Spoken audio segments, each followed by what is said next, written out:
Welcome to this daily PBJ devotional. Read Joshua 23, Jeremiah 44, and Romans 7 today.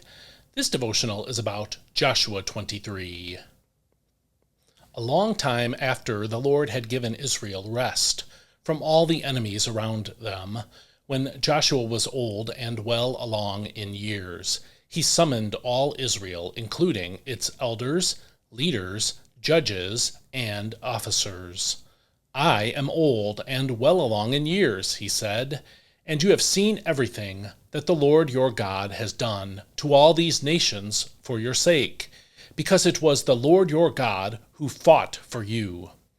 See, I have allotted as an inheritance to your tribes these remaining nations, including all the nations I have already cut off, from the Jordan westward to the Great Sea.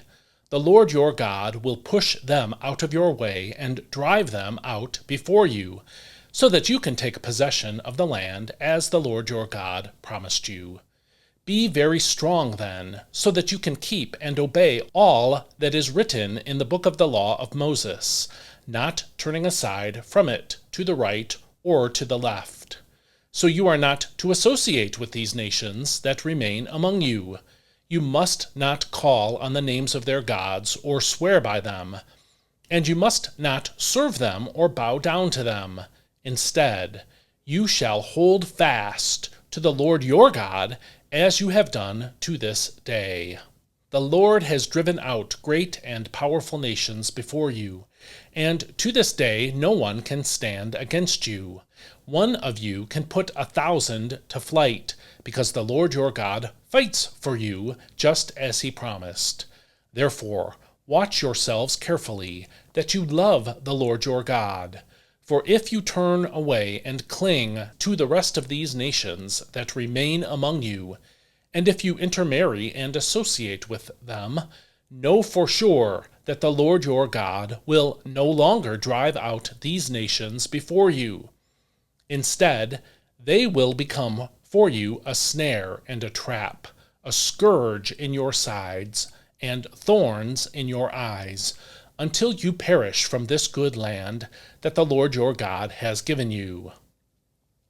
Now behold, today I am going the way of all the earth, and you know with all your heart and soul that not one of the good promises the Lord your God made to you has failed. Everything was fulfilled for you. Not one promise has failed. But just as every good thing the Lord your God promised you has come to pass, likewise the Lord will bring upon you the calamity he has threatened, until he has destroyed you from this good land he has given you.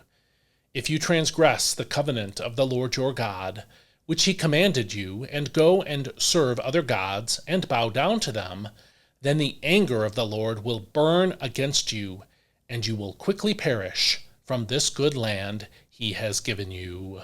This is God's word.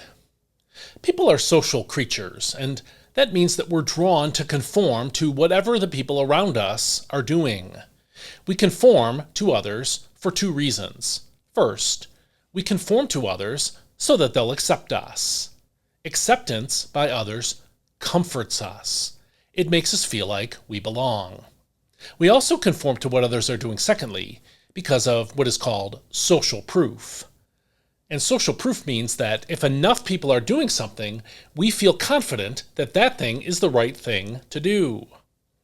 As Joshua neared the end of his life, he was concerned about the social effect that other nations on Israel would have on Israel's worship of God.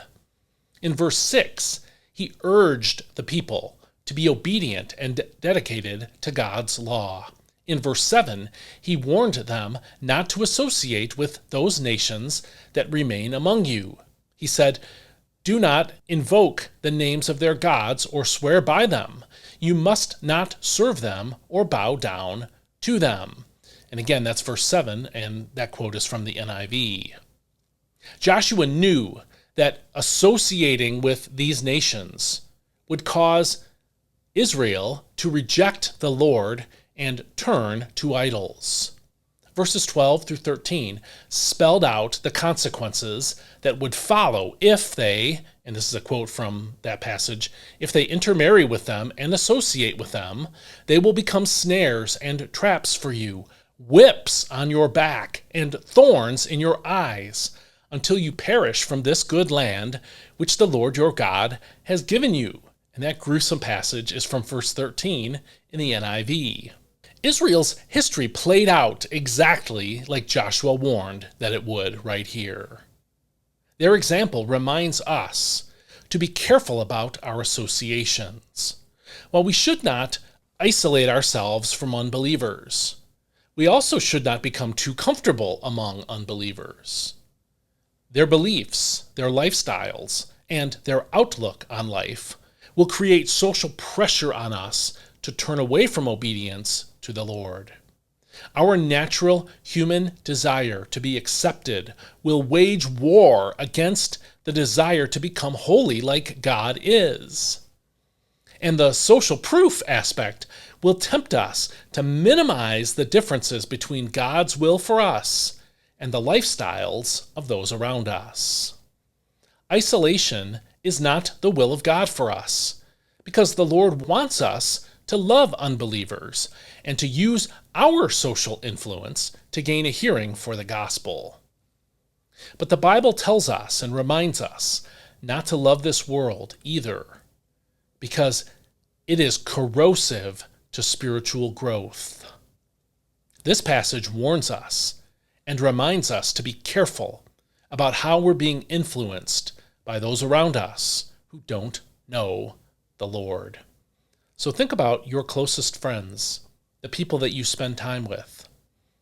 Are they unbelievers who are starting to corrode your spiritual life?